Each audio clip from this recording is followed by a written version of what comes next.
Hello everyone, I'm Sonic Sanraku, and welcome to another Neo The World Ends With You video.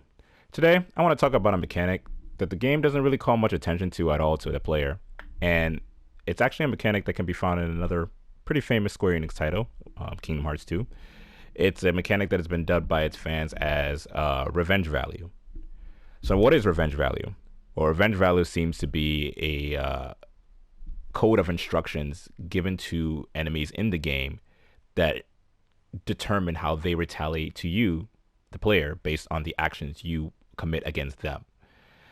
So to put it simply, if you attack an enemy and maybe you attack them a certain number of times, the game registers that on a counter and then eventually will pick a retaliation option for that enemy based on the action you committed. In Kingdom Hearts 2, it was a little bit more complex than just, hit enemy a few times and then they will retaliate. Certain attacks that you unleashed against your enemies had certain point values, and those point values would quickly or slowly increase the revenge value counter until the threshold was hit and the enemy would attack.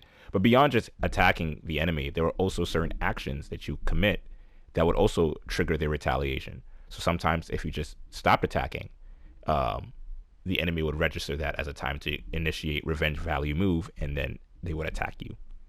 So I'm not sure how exactly the revenge value works in Neo the World Ends With You. All I have are my observations that I just want to share because it seems that the community for this game is very small. Not a lot of people bought this game, and not a lot of people are ravenously looking into this game's code to figure out all its little secrets. I guess it's not the worst thing. Maybe we could be. I guess we can be patient because Revenge Valley wasn't discovered in Cage 2, or at least how it worked, until like maybe 4 or 5 years after the game was released. I think. Correct me if I'm wrong. But yeah, there's also a lot of glitches this game has that I wish more community members were vocal about so that we can get patches and have this game actually be improved. Because this game actually has a pretty decently fun combat system. And it's a shame that the game wasn't given the credit that maybe it deserves. I mean, sure, it has flaws, and I'll probably get to that in a future video. But for now, I just want to talk about the revenge value, how to circumnavigate it, and maybe explain how it's triggered and what to look for when it's being triggered. So, as I'm sure anybody who's played Neo the World Ends With You, they've noticed that whenever you attack an enemy after a certain number of times, they'll flash a yellow gold light. When that light happens, the enemy usually falls to the ground and they cannot be launched, they cannot be binded, confused, burnt, or whatever after that golden light has been flashed. If you attack the enemy immediately after the golden light has been flashed or before their stun animation has completed, they will flash a bright red light and then they will unleash a revenge value attack. This attack is uninterruptible. There's nothing you can do to stop it. It's just gonna go. Sure, you can still inflict damage by firing off attacks, but in terms of launching, binding, locking the enemy in gravity, confusing, paralyzing them, none of that's gonna happen. So what are the determinants of how quickly an enemy can reach the revenge value? Again, we don't know much about how revenge value works in this game, so it seems to me, personally, based on my observations, that that enemies, depending on the enemy, they might have lower or higher revenge value thresholds. The other thing too is that the pins you use have assigned values to them in the same way that Kingdom Hearts 2, regular attacks had a point value, but finishers had a higher point value. In Neo, it seems that it works in a similar way in which finishers add on more revenge value points than regular attacks. However, the speed of your attack can also accelerate the revenge value retaliation, so you have to be wary of that. So I'm going to show a couple of things in this video. I'm going to show how revenge value triggers. I'm going to show how it affects certain pins when you try to attack after the yellow light. I'm going to show the most basic way to avoid revenge value, and now I'm just going to show proof of concept of as to my theory or my thesis about how certain pins can trigger revenge value faster based on their properties. I have a Psychic Storm pin equipped to kind of illustrate how Revenge Value can trigger quicker for certain enemies based on how fast you're actually hitting them, right? So without further ado, let's just get into it. Let me just demonstrate what I've found about this game so far. So light flash, and then you hear the audio cue that the bear's gonna attack, and then they attack. So basic enemy design 101. Give your enemy an audio cue and a visual cue, and then that should allow the player to be able to respond adequately. But now I'm going to attack. So massive hit into Vulcan uppercut. And the massive hit, yellow light. Now if I hit him immediately, red light flashes, and then he attacks. So we've got that down, right? So now I want to show you what doesn't work once the yellow light is emitted, right? So we do the same thing again. Alright, yellow light. Now I'm going to try a poltergeist pin. See? I can't lift up the enemy. I couldn't lift them up while they were in that stun animation after the yellow light shine.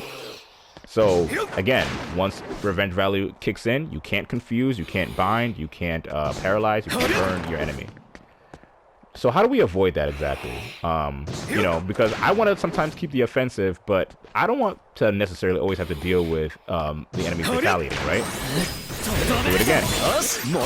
Hit into Vulcan uppercut. Another hit, yellow light. Notice that he's still in stun animation. I wait for the stun animation to complete, and now I can recycle the combo. I don't have to worry about Revenge Valley taking away my momentum. Notice how the Grizzly was a little bit resistive of my Vulcan uppercut launch because the yellow light was shining as I was launching. That's the other thing, right? That's so to show you the proof and evidence there. When the yellow light shines, the enemies are more likely to pop out of your combo. They're popping out of your combo so that you cannot infinitely combo them. But there I demonstrated to you just how waiting actually refreshes the Revenge Value. It seems like that's a concept in this game, and I don't think that actually existed in KH2's Revenge Value concept. It seems that in this game, if you wait till the stun animation is over, the enemy won't attack or retaliate, and then you can actually loop your combo all over again without having to worry about the retaliation happening. And then obviously you keep in mind that as you're starting up your new combo, you're racking up a new Revenge Value counter.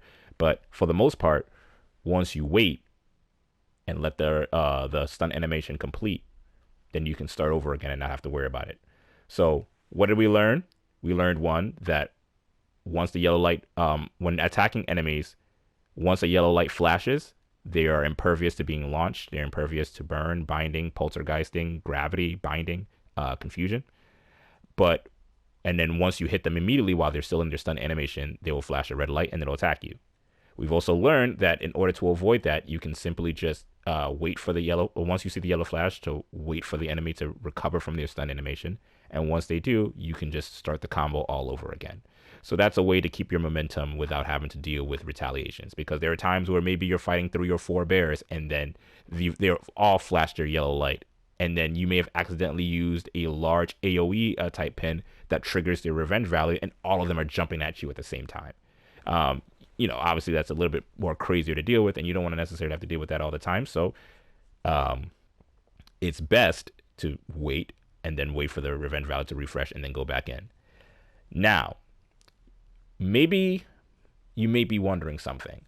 I said the moment you unleash an attack against an enemy, once they've flashed a yellow light, they will immediately trigger their Revenge Value retaliation. So how come when I attacked the Grizzly and the yellow light flashed, and then I tried to use the Poltergeist move, the Revenge Value didn't trigger? Why was it that the only thing that happened was that I couldn't lift the Gator up? For anybody who was asking that, you are an astute person. And that happens because the Gator, or the Poltergeist ability, actually doesn't add any Revenge Value.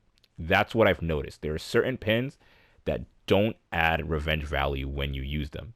In the same way that Magic in KH2 added 0 Revenge Value unless you use the finisher. So, yeah. It's it's important to understand that, because once you do, it allows your brain to start thinking about ways to actually prolong revenge value and actually extend your combos. So we've talked about in this video the basic way to avoid revenge value, but in the next video, we're going to explore how to use advanced tech in order to actually prolong your combo by using certain pins and actually inflicting certain statuses. Because that's the other thing.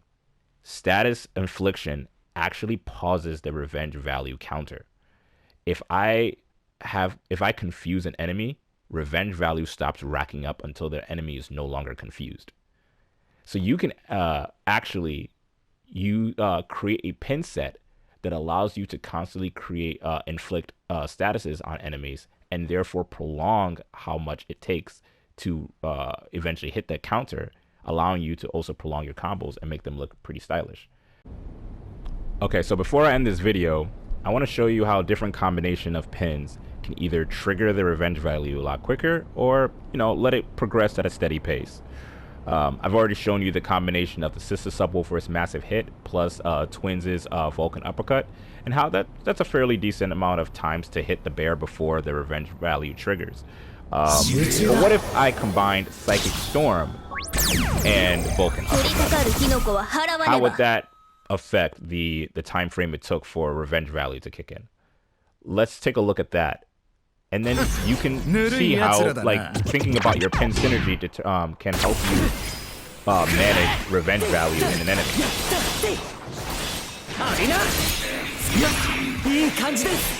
See, so revenge value already triggered. So about 2 hits each gets the revenge value going. So now let's do... Look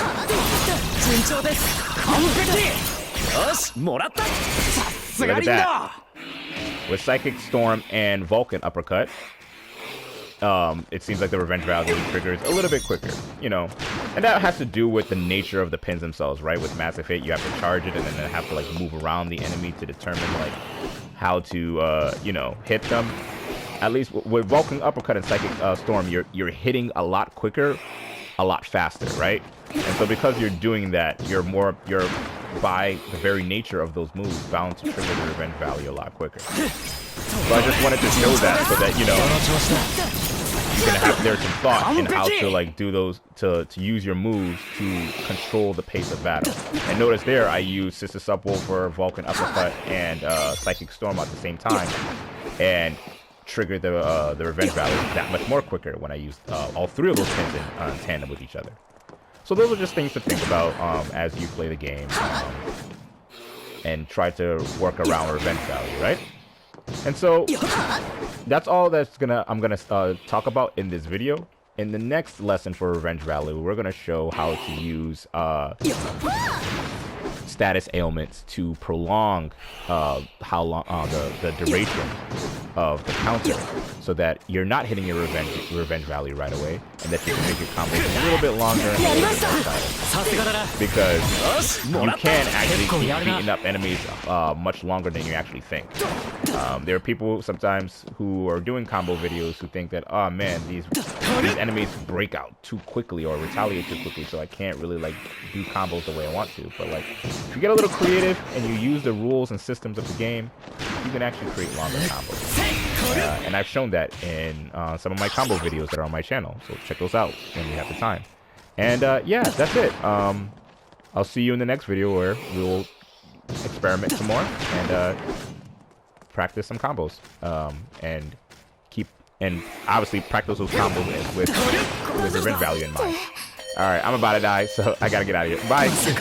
And I die. See you, everyone.